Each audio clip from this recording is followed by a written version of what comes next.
lewatin atas. Nah, satu waktu mereka berbicara, kata Nabi SAW, daripada kita selalu setiap kali mau ambil air lewat atas, ketemu sama orang-orang saleh itu, lebih baik kita bolongin aja kapal. Jadi nggak repot. Bolong, ada air masuk yang kita ambil.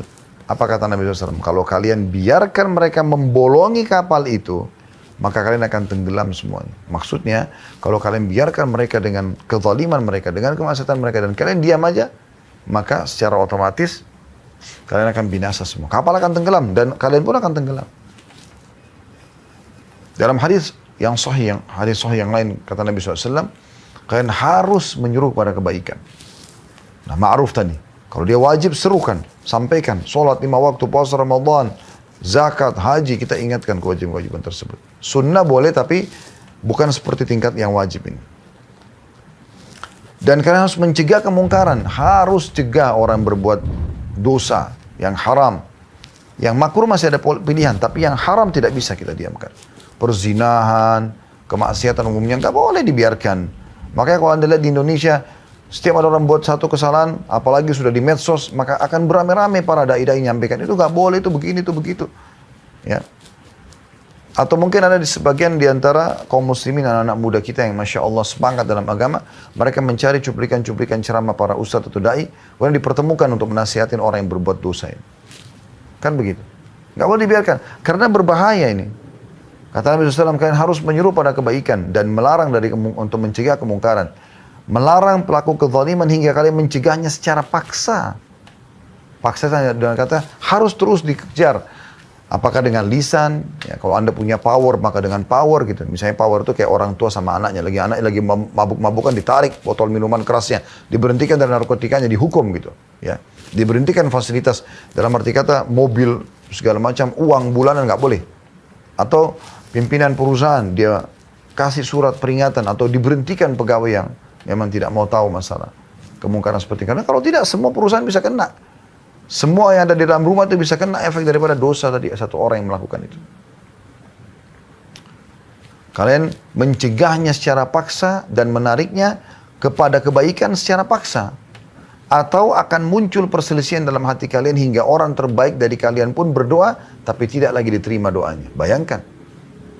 Orang paling soleh di wilayah itu kalau lagi berdoa tetap Allah tidak kabulkan karena dosa yang merata tadi. Karena banyaknya kesalahan yang dilakukan. Nah, ini bahaya sekali. Bersyukurlah teman-teman kalau di wilayah Anda, di kota Anda masih ada dai-dai yang mau mengingatkan. Bahkan kadang-kadang suara mereka lantang mengingatkan. Karena mereka tahu masalah ini. Kalau saya biarkan, nanti akhirnya saya juga kena nih sama mereka gitu. Dalam sebuah riwayat yang sahih yang lain, kata Nabi SAW, kalian semua harus mencegah kemungkaran atau Allah akan timpakan secara umum bencana pada kalian semua. Nah, itu yang Allah tekankan dalam surah Al-Anfal tadi. Surah nomor 8 ayat 25. A'udzu billahi minasyaitonir rajim wattaqu fitnatan la tusibanna alladhina zalamu minkum khassa wa'lamu anallaha syadidul iqab. Hati-hati kalian, pelihara diri kalian dari siksaan yang tidak menimpa orang-orang zalim secara khusus saja di antara kalian, bukan cuma berbuat dosa. Semua akan kena, yang diam-diamnya juga kena gitu. Dan ketahuilah bahwasanya kalau datang siksaan tersebut amat berat. Kalau siksaan Allah datang berat. Setelah longsor datang, banjir datang berat. Rumah yang selama ini Anda bangun, Anda setengah mati untuk mendapatkannya, kendaraan rusak semua, hancur. Berapa kali saya lihat cuplikan di Indonesia, subhanallah. Sayang betul kalau penduduk negeri itu tidak ambil pelajaran. Lumpur, longsor, masuk ke kota mereka, ke desa mereka. Hancur semuanya. Depan mata mereka, keluarga mereka meninggal. Ada yang lagi jalan, ada yang lagi duduk, meninggal. Dan jadi kaku kena. Ya, lumpur-lumpur tersebut. Banjir-banjir yang membawa, menghancurkan rumah-rumah mereka. Menghancurkan ya kendaraan-kendaraan mewah mereka. Mereka beli dengan berusaha untuk mendapatkan uang agar bisa membelinya. Tapi juga tidak diambil pelajaran, subhanallah. Setelah keadaan kondusif lagi, kembali lagi maksiat. La haula wa la quwata illa billah. Bukannya diambil pelajaran gitu. Dalam hadis Bukhari yang lain, hadis sahih kata Nabi SAW, Allah mengutus Jibril untuk menghancurkan satu negeri. Di satu keadaan, tapi tidak disebutkan negerinya di mana. Jibril disuruh datang untuk menghancurkan negeri itu oleh Allah SWT. Lalu Jibril menemukan salah satu penduduk negeri itu orang soleh. Ada satu orang soleh itu, ahli ibadah. Maka dia melapor kepada Allah mengatakan, ya Allah, kata Nabi SAW, ya Allah, sungguhnya di negeri itu terdapat hambamu fulan, orang soleh. Maka Allah mengatakan atau berfirman, mulailah siksa dari dia. Loh kok bisa? Orang yang soleh, dia yang dimulai disiksaan. Karena dia tidak pernah menyuruh pada kebaikan dan tidak pernah mencegah kemungkaran. Mau masuk surga sendiri. Ini hadis sahih. Hati-hati. Anda jangan sholat sendiri. Kalau ke masjid, aja orang di sekitar jalan. Ayo pak, sholat pak, sudah waktunya. Mulai dari rumah tangga, suami ingatkan istri, istri ingatkan suami, orang tua ingatkan anak, anak ingatkan orang tua, majikan ingatkan pembantunya, supirnya, ingatkan. Begitu juga dengan orang di perusahaan, atasan ingatkan bawahan, bawahan ingatkan atasan, saling mengingatkan satu sama yang lain staff. Ya. Lingkup masyarakat juga begitu. Se-RT, se-RW, satu kecamatan, satu kelurahan, satu kecamatan. Lingkup lebih besar, satu desa, satu kota, dan seterusnya. Saling mengingatkan. Kalau tidak, maka akan jadi masalah. Dalam hadis Muslim, hadis yang sahih, pernah Ummu Salamah radhiyallahu anha bertanya, istri Nabi SAW radhiyallahu anha, dia mengatakan, aku bertanya kepada Nabi SAW, apakah kami akan ditimpa siksaan sementara di antara kami terdapat orang-orang saleh? Kata Nabi SAW, iya, bila pelanggaran agama telah merajalela. Nggak ada lagi yang luruskan. Udah, biarin aja terserah. Kita coba ambil pelajaran dari kisah negeri, penduduk negeri Ila. Penduduk negeri Ila ini teman-teman sekalian, wilayah ini sekarang masuk ke Palestina. Ya. Kota namanya Ila. Dulu, di zaman dulu ada sekelompok Bani Israel tinggal di sana di zaman Nabi Musa AS. Mereka ini teman-teman, kebiasaan mereka adalah nelayan. Pekerjaan mereka nelayan. Waktu itu syariat Nabi Musa AS, karena hari Sabtu adalah hari raya mereka, tidak boleh mereka memancing. Ada larangan begitu di syariat itu. Maka sebagian masyarakat negeri Ila terbagi menjadi 3 bagian. Yang pertama, ya, yang pertama dari 3 ini, teman-teman sekalian, yang pertama adalah mengakalin larangan itu. Mereka nggak mancing hari Sabtu, tapi mereka pasang jala malam Sabtu, hari Jumat malam. Mereka biarkan ikan masuk di hari Sabtu, hari Ahad mereka panen. Mereka bilang kita nggak mancing kok hari Sabtu, tapi mereka mau ngakalin larangan Allah SWT.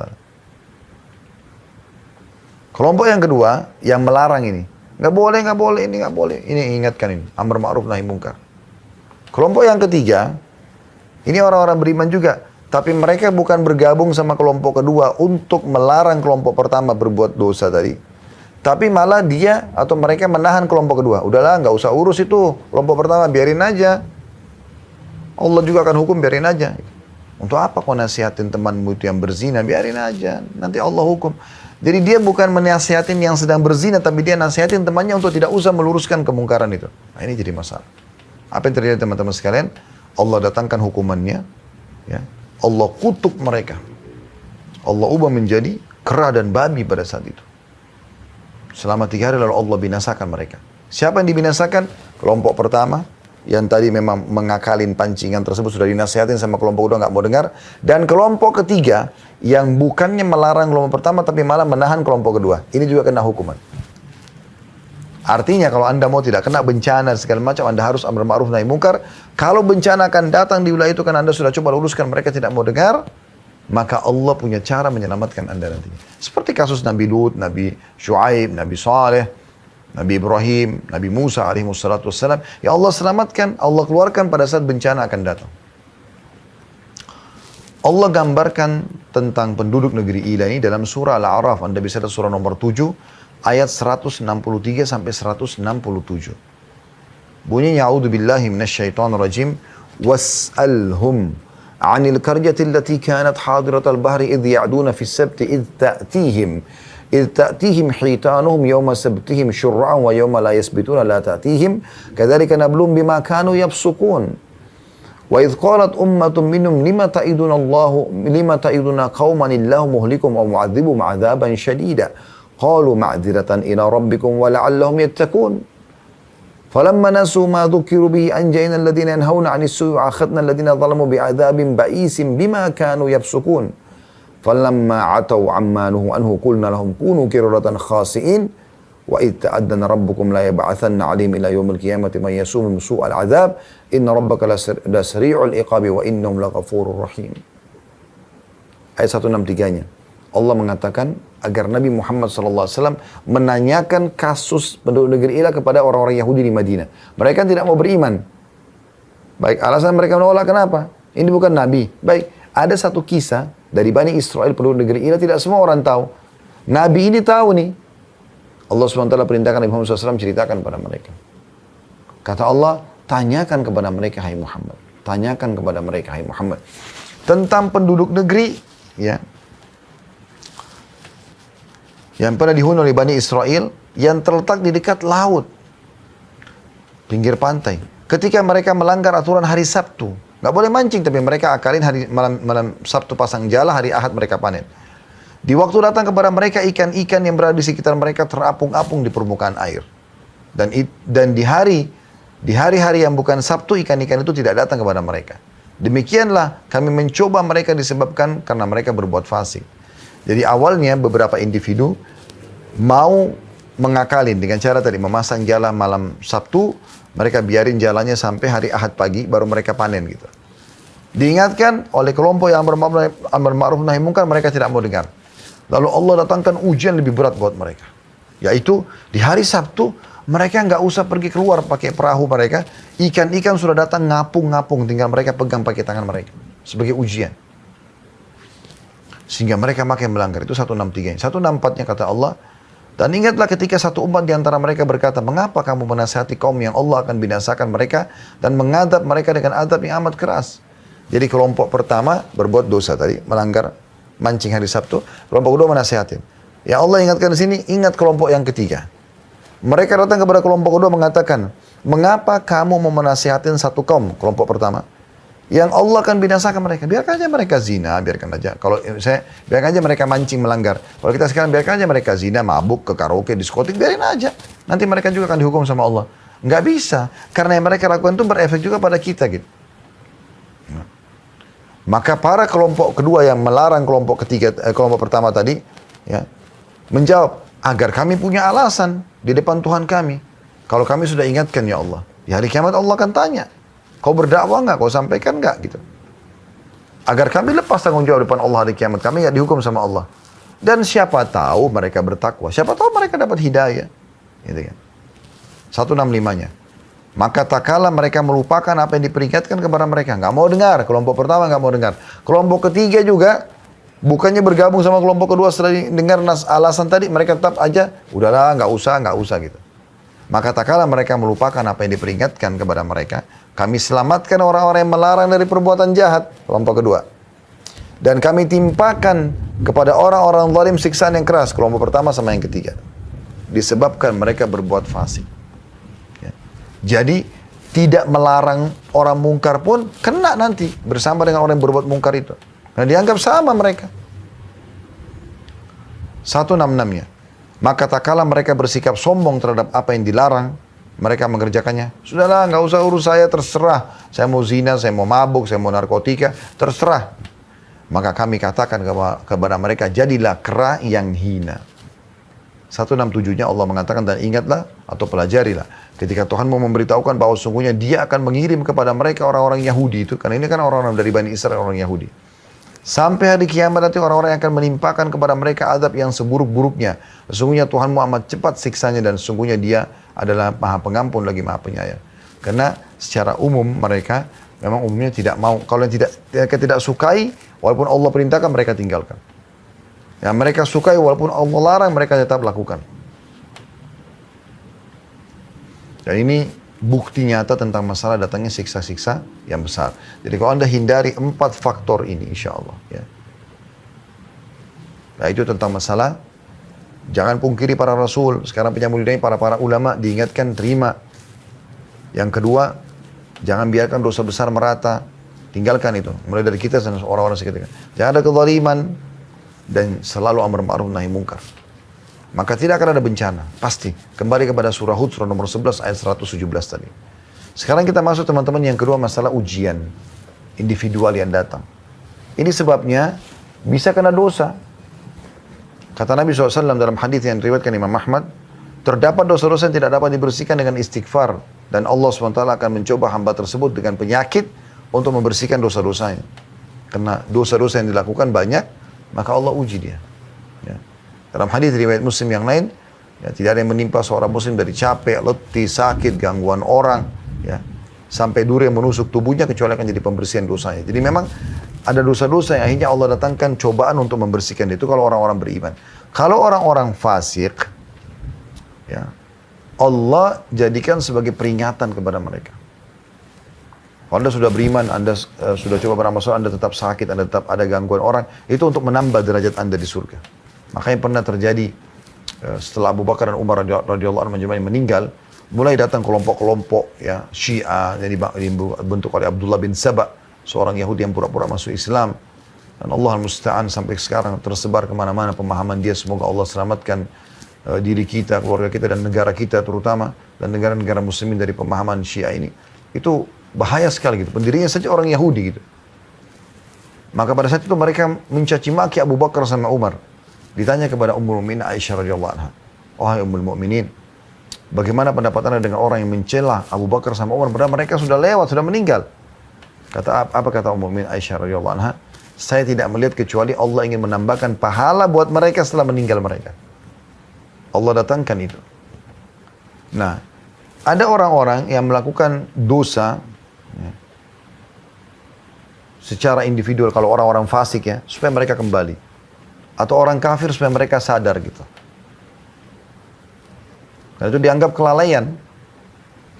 Karena ada orang subhanallah dia buat dosa nih, kita ingatkan jangan akhi, jangan ukhti, ya langsung dia terima. Ada juga orang tidak. Memang dia tunggu datang cobaan tersebut. Nanti dia sakit, nanti dia masalah baru dia mau sadar. Di Riyadh ada satu anak muda. Dia udah 5 tahun ya, di gip kakinya ya. Patah dengan tabrakan mobil gitu. Ada seorang syekh. Ini ijtihad dari beliau. Beliau seringkali izin kepada kepala rumah sakit yang ada di Riyadh. Beliau pindah-pindah masuk ke kamar. Nasihatin orang, sampaikan hadis tentang sabar. Supaya kembali kepada Allah segala macam. Dia pindah kamar sebelah walaupun tidak dikenal gitu. Sampai ke kamar anak muda ini. Waktu sampai di kamar anak muda langsung dia mulai dia nasihati, dia mengatakan sabarlah wahai anak muda segala macam. Tapi apa yang terjadi teman-teman sekarang? Si anak muda ini tiba-tiba mengatakan, "Wahai Syekh, saya malah bersyukur kepada Allah atas ujian yang datang ini." Kata Syekh, "Kenapa?" Dia bilang, "Karena dulu saya lalai. Saya dulu tidak sholat, lalai udah. Nggak kerjakan perintah agama Allah. Tapi dengan tabrakan ini, awalnya saya gelisah. Bahkan 1 tahun pertama itu saya nggak bisa terima kejadian ini. Tapi saya nggak bisa buat apa-apa. Mau apa lagi? Dokter pun nggak bisa buat apa-apa. Akhirnya membuat saya terpaksa menerima keadaan. Dan dengan itu, akhirnya saya mulai coba kembali kepada Allah. Saya sholat. Dan sekarang Anda perlu tahu, setelah 5 tahun saya dirawat di rumah sakit ini, saya sudah hafal 30 juz Al-Quran. Subhanallah, ada orang yang begitu. Cobaan datang, baru bisa membuat mereka sadar. Ada orang yang cukup dengan nasihat sudah mau dengar. Mungkin dengan pengajian sekali begini mereka sudah bisa sadar. Ada orang tidak. Nanti datang kejadian besar dalam hidupnya, cerai rumah tangganya, bangkrut usahanya, apalah segala macam, baru kemudian dia mau sadar. Allah menyebutkan dalam surah An-Nahl, surah nomor 16 ayat 107 dan 108, A'udzu billahi minasyaitonir rajim. Dzalika bi annahum mustahabbul hayatad dunya 'alal akhirati wa anna Allah la yahdil qaumal kafirin. Yang menyebabkan datangnya cobaan-cobaan ini kepada orang yang berbuat dosa, orang-orang kafirin. Karena mereka mencintai kehidupan dunia ini berlebihan. Lebih daripada akhirat. Mereka tidak mau tahu masalah akhir. Dan bahwasanya Allah tidak memberi petunjuk kepada kaum yang kafir. Itu 108, 107, 108-nya adalah ulaika alladziina taba'allahu ala qulubihim wa sam'ihim wa absarihim wa ulaika humul ghafilun. Mereka adalah orang-orang yang hati, pendengaran dan penglihatan mereka telah Allah kunci mati. Dan mereka itu adalah orang-orang yang lalai. Itu disebabkan karena masalah itu. Ya. Jadi ini kalau orang-orang fasik. Beda kalau orang beriman. Kalau orang beriman beda. Orang beriman kalau Anda sudah jaga sholat, Anda sudah jaga pendapatan Anda sudah coba. Tapi masih ada juga cobaan-cobaan datang. Bisa pembersihan dosa masa lalu Anda kalau ada. Atau memang sekarang Allah ingin angkat derajat Anda. Karena dalam hadis riwayat Muslim dikatakan, ya, kita sudah selesaikan tadi orang fasik sama orang kafir supaya peringatan bagi mereka agar mereka kembali ke jalan Allah. Kalau orang ya mukmin agar mereka lebih dekat lagi dengan Allah Subhanahu wa taala dan Allah angkat derajat mereka karena dengan cobaan datang kita bisa menangis kepada Allah, Kita bisa lebih hati-hati. Orang kalau datang cobaan, subhanallah, mungkin pintu-pintu dosa sangat kecil, tertutup sekali. Orang lagi sakit, lagi ada musibah apa, diajak dosa kita nggak mau. Karena dosa itu umumnya orang lakukan di masa dia lalai gitu ya. Kata Nabi SAW, kalau Allah mencintai seorang hamba, Allah akan uji dia. Maksudnya orang beriman. Ujiannya datang kepada dia untuk membersihkan dosa masa lalu atau memang untuk mengangkat derajat dia. Mungkin ada derajat di surga, dia nggak bisa dapatkan kecuali 100 tahun sholat malam, 100 tahun puasa, 100 tahun baca Quran. Tapi umur dia cuma 60 tahun. Allah ingin dia sampai ke sana. Bagaimana Allah kasih dia penyakit 10 tahun? Ya, dia harus selalu minum obat dan berobat misalnya. Dalam hadis riwayat Ahmad kata Nabi SAW, bila Allah mencintai seorang hamba, ya, karena imannya, maka Allah akan mengujinya. Karena ujian ini akan memangkas hidup seorang mukmin di atas ketaatan. Maksudnya dari kemaksiatan, dia akan terus di atas ketaatan. Karena kalau ada musibah, kayak orang lumpuh, orang sakit, dia orang beriman, dia akan lebih fokus beribadah, tambah tertutup pintu kemaksiatan. Jadi dia memangkas hidupnya, umurnya, agar selalu ada dalam ketaatan. Jadi tidak ada kemaksiatan lagi gitu. Ada ayat Al-Quran yang perlu kita renungi teman-teman. Sekarang kita tadabburi, yaitu surah Al-Ankabut ya. Saya harap teman-teman buka di aplikasi Al-Qurannya ini. Surah nomor 29 ayat 1 sampai ayat 7. Jadi ini sekaligus menjawab ayat ini tentunya selain dari bahasan kita. Orang-orang yang berpikir, kenapa orang berbuat dosa masih aja dikasih rezeki sama Allah ya. Misalnya. Allah jelaskan, perhatikan baik-baik. Ayat 1 sampai ayat 7. A'udzubillahi minasyaitonirrajim, surah Al-Ankabut, surah nomor 29. Alif Lam Mim, hasiban nasu yutraku an yaqulu amanna hum la yuftanun. Alif Lam Mim. Huruf-huruf awal potongan dalam Al-Quran yang Allah lebih tahu maknanya atau nama lain surah itu. Apakah manusia mengira bahwasanya mereka akan dibiarkan begitu saja? Makan, minum, tidur. Sementara, dan mereka mengatakan kami beriman, sedang mereka tidak diuji. Jadi bukan berarti orang sudah beriman, sudah lurus, sudah tidak diuji. Tidak, Allah akan uji untuk melihat keimanannya. Sabar gak dia? Karena kan kita sebagaimana nikmat disuruh syukuri supaya bertambah, ya. Juga cobaan kita bersabar. Ya, ini harus berimbang. Seperti dua sayap dalam kehidupan yang tidak boleh terpisah satu sama yang lain. Lalu Allah katakan, وَلَقَدْ فَتَنَّا الَّذِينَ مِنْ قَبْلِهِمْ فَلَا يَعْلَمَنَّ اللَّهُ الَّذِينَ صَدَقُوا وَلَا يَعْلَمَنَّ الْكَاذِبِينَ. Dan sungguhnya kami telah menguji orang-orang sebelum mereka. Orang-orang beriman juga diberikan ujian. Nabi SAW diuji, para sahabat diuji gitu kan. Bukan berarti karena mereka punya dosa. Maka sungguhnya Allah akan mengetahui orang-orang yang benar dengan keimanannya, bisa menerima cobaan tersebut dengan bersabar, sebagaimana mereka bisa bersyukur kalau ada nikmat. Gitu. Dan sungguhnya dia mengetahui, Allah mengetahui orang-orang yang dusta. Dari situ Allah bisa tahu orang ini jujur atau dusta dalam keimanannya. Di ayat 4-nya Allah mengatakan, Am hasiban ladina ya'maluna sayyiati ay yasbikuna sa'a ma yahkumun. Apakah orang-orang yang mengerjakan dosa itu mengira bahwasanya mereka akan luput dari azab kami? Gak ada dosa yang tidak dihukum sama Allah SWT. Amat buruk apa yang mereka tetapkan itu. Gak mungkin. Lalu Ustaz, saya lihat kok ada orang yang berbuat dosa tapi tidak dihukum sama Allah. Belum. Dan Anda tidak tahu apa hukuman yang ada pada diri dia. Anda tidak tahu bagaimana kegelisahan dalam hidupnya. Anda tidak tahu bagaimana rumah tangganya. Anda tidak tahu pekerjaannya. Anda tidak tahu mungkin tiba-tiba Allah datangkan kepada dia penyakit kronis yang membuat dia tidak bisa buat apa-apa lagi.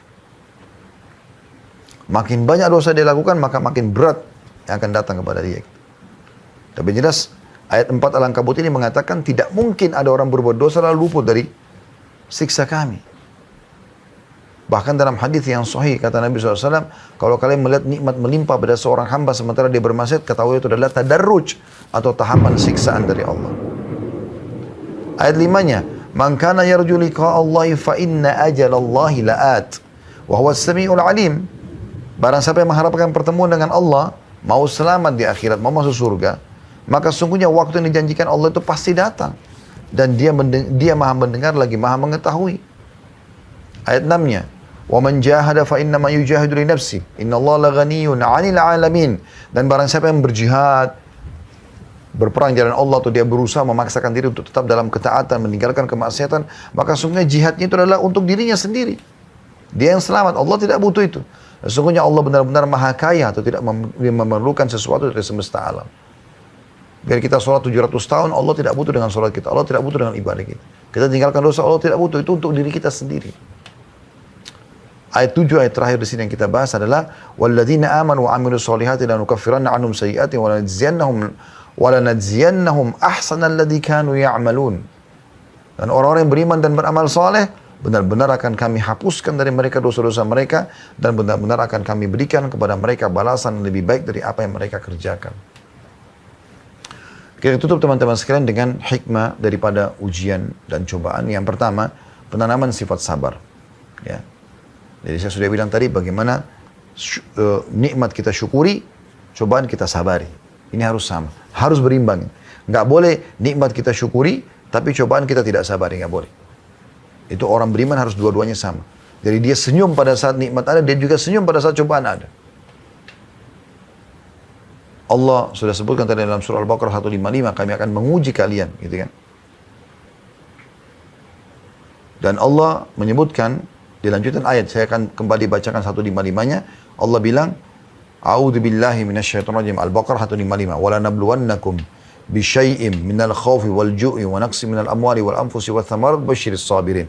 Kami pasti akan menguji kalian secara individu dengan sedikit ketakutan, kelaparan, kekurangan harta, jiwa dan buah-buahan dan sampaikan berita gembira kepada orang-orang yang sabar. Ya. Allah uji itu. Kemudian teman-teman sekalian, dengan adanya cobaan kita kembali kepada Allah. Selain memang penanaman sifat sabar, juga kita kembali kepada Allah. Dan yang paling baik kita mulai dengan kalimat istirja. Inna lillahi wa inna ilaihi raji'un. Kami milik Allah, kami akan kembali kepada Allah. Perhatikan Allah sebutkan di lanjutan Al-Baqarah tadi 156, 157. Tadi 155 sudah kita baca, Allah akan uji kita dengan segala macam ujian. Lalu Allah mengatakan 156-nya yang dan sampai 155-nya dan sampaikan kabar gembira kepada orang yang sabar di akhir ayat. 156 Allah katakan, alladzina idza asabathum musibatun qalu inna lillahi wa inna ilaihi raji'un. Ya.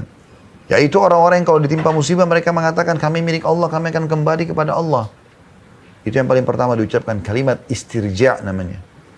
Allah katakan dalam 157-nya, ulaika alaihim salawatu min rabbihim wa rahmah wa ulaika humul muhtadun. Mereka lah orang-orang yang mendapatkan keberkahan yang sempurna dan rahmat dari Tuhan mereka, dan mereka itulah orang-orang yang mendapatkan petunjuk. Ya. Dalam sebuah hadis yang sahih kata Nabi SAW, tidaklah seorang hamba ditimpa musibah lalu mengucapkan inna lillahi wa inna ilaihi raji'un. Ya Allah kami milik inna lillahi wa inna ilaihi raji'un, kami milik Allah, kami akan kembali kepada Allah. Lalu ditambah lagi doa Allahumma ajurni. Lalu ditambah dengan doa Allahumma ajurni fi musibati wa akhlif li khaira minha. Ya Allah berikanlah aku pahala ya pada cobaan ini ya, musibah ini, dan gantikan aku yang lebih baik darinya. Kata Nabi SAW, maka Allah akan ganti masalahnya menjadi kesenangan. Jadi itu yang kedua. Jadi kita menerima takdir Allah Subhanahu wa taala. Yang ketiga, munculnya sifat solidaritas. Dengan adanya bencana yang terjadi, gempa segala macam, muncullah solidaritas. Jadi yang tidak kena maka membantu saudaranya, kesempatan mendapatkan pahala. Gitu kan? Dan kata Nabi SAW, khairun nas anfa'um linnas. Sebaik-baik muslim ya, itu adalah yang paling bermanfaat bagi orang lain gitu. Ya. Dan kata Nabi SAW, barang siapa tidak peduli dengan perkara muslimin maka bukan dari golongan mereka. Gitu kan? Kemudian selanjutnya, yang keempat adalah iman akan takdiran hari kiamat. Dengan adanya musibah cobaan seperti ini, baik individual ataupun ya sifatnya bencana yang besar, maka ini mengingatkan kita tentang ada takdir, ada yang sesuatu yang Allah tentukan yang tidak bisa dibantah, dan juga ada hari kiamat yang akan kita dibangkitkan nanti.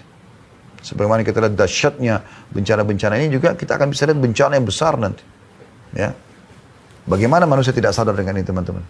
Sekarang kalau Anda di lokasi Jakarta, saya lihat di sekitar kantor kami, hujan lebat. Dan dari tadi saya mau keluar, subhanallah guntur yang besar. Tadi sambil saya jadikan bahan muhasabah teman-teman sekalian. Kalau di wilayah Anda kebetulan yang ikut acara ini tidak hujan, mungkin satu waktu Anda bisa lihat. Atau mungkin Anda pernah lihat bagaimana hujan yang deras, suara guntur, petir. Bagaimana suara guntur yang begitu dahsyat masih belum membuat orang sadar kalau ada Sang Pencipta Allah yang bisa menghukum dia setiap saat. Dari mana suara ini? Dari mana petir? Dari mana hujan ini turun? Kalau tidak ada yang mengaturnya semua. Ini mengingatkan kita tentang takdir Allah, gitu kan? Dan juga menyadarkan kepada kita tentang adanya hari kiamat, ya. Adanya hari kiamat. Kemudian yang kelima teman-teman sekalian, cobaan kalau datang secara individu kepada orang beriman, ya, ini adalah bentuk cinta Allah SWT, karena Nabi SAW mengatakan sesungguhnya bila Allah mencintai seorang hamba, Allah akan mengujinya. Dalam riwayat yang lain, ya, kalau Allah mencintai seorang hamba, Allah akan katakan kepada para malaikat, tuangkan pada dia musibah-musibah tersebut atau cobaan-cobaan tersebut. Karena makin membuat dia tidak cinta dengan dunia, makin fokus kepada ibadah gitu ya. Walaupun orang beriman tentu bisa nikmat, makan, minum, segala macam. Tapi kalau datang cobaan, datang pada hidupnya. Kemudian yang keenam teman-teman sekalian, ya, hikmah yang bisa diambil dari ujian, dari bencana adalah dahsyatnya doa itu sendiri. Di saat itu memang luar biasa orang memohon kepada Allah. Lagi di atas kapal, dihantam oleh ombak dan kapal akan tenggelam. Bagaimana dahsyatnya orang berdoa pada saat itu. Sebab Ikrimah bin Abi Jahal radhiyallahu anhu, Ikrimah anaknya Abu Jahal Fir'aunnya umat ini, meninggal dalam keadaan kufur, tapi anaknya Ikrimah masuk Islam gara-gara apa? Dia mau melarikan diri dari Nabi SAW pada saat pembebasan kota Mekah. Dia pergi ke Jeddah, lalu naik kapal menuju ke ke Ethiopia, ke Afrika. Di tengah lautan dengan hikmah Allah dihantam ombak, kapal tersebut akan tenggelam. Banyak orang-orang yang di atas kapal itu semua penyembah berhala. Dia kenal bawa berhala mereka. Mereka mohon-mohon, tolong bantu. Makin keras ombak, makin kuat angin. Terguling mereka dan banyak patung-patung mereka yang mereka pegang itu jatuh pecah. Ikrimah lalu berpikir, mana kekuatan Tuhan-Tuhan yang mereka anggap selama ini. Maka dengan itu akhirnya, dengan akal sehatnya, dia akhirnya kembali kepada Allah SWT. Dia berdoa kepada Allah dengan tulus, agar Allah selamatkan, kemudian dia kembali ke Makkah, lalu dia beriman kepada Nabi Muhammad SAW. Di saat itu luar biasa doa. Itu hikmah juga, gitu kan. Mungkin kalau Anda lagi sakit, Anda berdoa kan beda. Dengan kalau Anda lagi tidak sakit, Anda lagi ada musibah, bangkrut usaha, Anda berdoa, beda. Doanya di situ tuh luar biasa, lebih khusyuk gitu. Ya. Cuma memang yang perlu kita ketahui juga teman-teman sekalian, ujian-ujian yang Allah berikan ini pasti penuh dengan kasih sayang Allah. Apalagi kalau Anda orang beriman. Bahkan orang kafir pun termasuk bentuk kasih sayang Allah. Karena dengan cobaan tersebut mereka jadi bisa sadar, mereka lebih hati-hati. Apalagi bagi orang beriman gitu. Ya. Karena pernah Nabi SAW melihat ada seorang ibu lagi menyusui anaknya. Kemudian kata Nabi SAW, kalau seandainya ya, kita bakar api dan kita suruh ibu ini untuk membakar anaknya, apakah dia mau? Kata para sahabat, tentu tidak mau ya Rasulullah. Kata Nabi SAW, ketahuilah Allah lebih sayang kepada kalian daripada ibu itu kepada anaknya. Jadi Allah sebenarnya memberikan ujian itu sebenarnya bukan karena benci, tapi Allah mau hambanya kembali kepadanya. Yang terakhir teman-teman sekalian, mutiara yang bisa kita ambil ya dari ya, tadi yang keenam masalah doa, yang ketujuh terakhir adalah mentadabburi firman Allah Subhanahu wa taala ya, dalam surah As-Sajdah surah nomor 32 ayat 21, agar ya kita menyadari dan kita kembali kepada Allah ya. Saya tidak ingat tadi, mohon maaf kalau memang poin ini sudah masuk. Kalau sudah masuk berarti dari ini masuk ke poin yang sebelumnya, hikmah sebelumnya, karena ini baru saya tambahkan tadi. Tapi ayat ini sempat ya terlintas di benak tadi sebelum isi materi ini. Anda bisa buka surah Sajdah surah nomor 32 ayat 21. Allah memang menggambarkan kalau semua cobaan-cobaan dan musibah, bencana yang datang ini untuk mengembalikan ke jalan Allah SWT. فَلَنُذِيقَنَّهُمْ مِنَ الْعَذَابِ الْأَدْنَى دُونَ الْعَذَابِ الْأَكْبَرِ لَعَلَّهُمْ يَرْجِعُونَ. Dan kami pasti akan memberikan mereka cobaan-cobaan di muka bumi ini agar mereka ya, menyadari dan kembali, gitu kan, sebelum ada cobaan yang besar atau siksaan yang besar di neraka nanti di akhirat. Allahu a'lam. Ini insya Allah bahasan kita, mudah-mudahan bisa diambil pelajaran dan mudah-mudahan sudah sesuai dengan apa yang diharapkan oleh teman-teman panitia.